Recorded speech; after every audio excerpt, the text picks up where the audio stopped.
Bonjour à tous et bienvenue sur boursicoté.com pour cette nouvelle analyse technique Forex et matières premières avec une paire de devises euro-dollar qui s'est inscrite dans une dynamique baissière.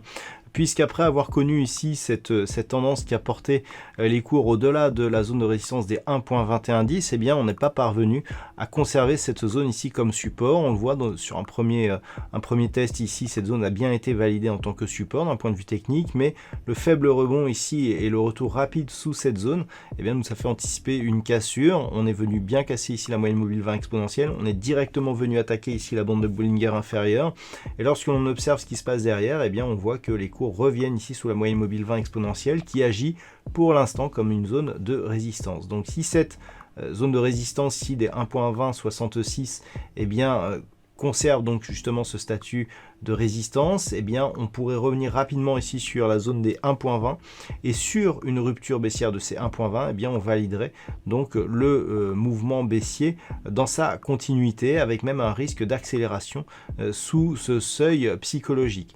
Donc pour l'instant, on est dans une phase de retournement. Ici, nous avons même une possible prise de position ici pour jouer la continuité de la baisse, avec invalidation ici sur rupture haussière de la zone des 1.2110.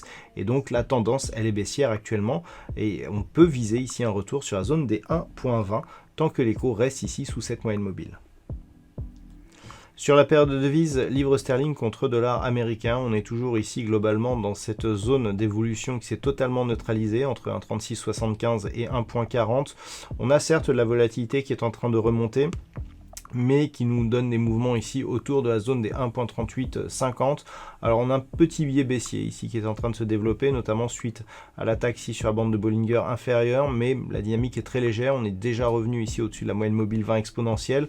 Donc pour l'instant ça reste neutre sur cette paire de devises, il faudrait repasser ici au-delà des 1.40 pour pouvoir impulser une nouvelle dynamique haussière en direction ici des 1,4195. Sur l'or, on revient ici sur la zone des 1800 $ l'once, zone ici qui a été testée à distance. On a quasiment la même zone de point haut que ce que nous avions eu récemment, à la zone ici des 1798 $ l'once. Donc on reprend ici une petite option haussière sur ce métal jaune après avoir validé ici la zone des 1760 $ l'once comme support. Cette zone ici qui a été testée était précédemment ici résistance. Donc on est ici sur un flux qui reste haussier et pour confirmer, il faudrait casser durablement cette zone ici des 1786 voire 1798 $ l'once. Si tel était le cas, le prochain objectif se situe ici à 1817, mais globalement on pourrait viser un retour ici sur cette zone des 1875 $ l'once. Et puis enfin sur le WTI, c'est là aussi assez indécis puisque après avoir connu ici une dynamique haussière qui a validé ici la zone des 61 $ le baril comme support, on a repris ici la direction de la hausse avec donc une dynamique qui nous permet de se rapprocher ici de cette zone de résistance majeure des 66,50 $ le baril.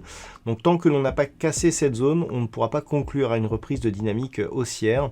On est vraiment ici sur une phase de neutralisation. La dernière tentative ici de rupture s'est soldée par un échec. On avait ouvert pourtant cette zone sur un gap haussier. On était rapidement revenu sous la zone des 66,50 avant de la tester ici comme zone de résistance. Clairement, on était revenu chercher ici la zone des 57,50 avant de remonter ici de manière assez peu dynamique. Donc là, il semblerait que l'on ait une nouvelle dynamique puisqu'on a eu un nouveau plus haut significatif de tendance très court terme ici au-delà des 65 $ le baril. La phase de consolidation nous indique qu'il peut ne s'agir que d'un mouvement technique. Donc sur continuité ici de ce mouvement, c'est vraiment sur la zone des 66,50 $ le baril qu'il faudra observer les réactions du WTI pour détecter des éventuelles possibilités de cassure haussière. Tant que l'on est sous ces niveaux, on reste dans un mouvement relativement et globalement neutre sur le moyen terme. Voilà donc ce que l'on peut dire sur cette analyse technique Forex et matières premières. Je vous souhaite une bonne soirée et on se retrouve dès demain pour d'autres analyses techniques, toujours sur le site boursicoté.com.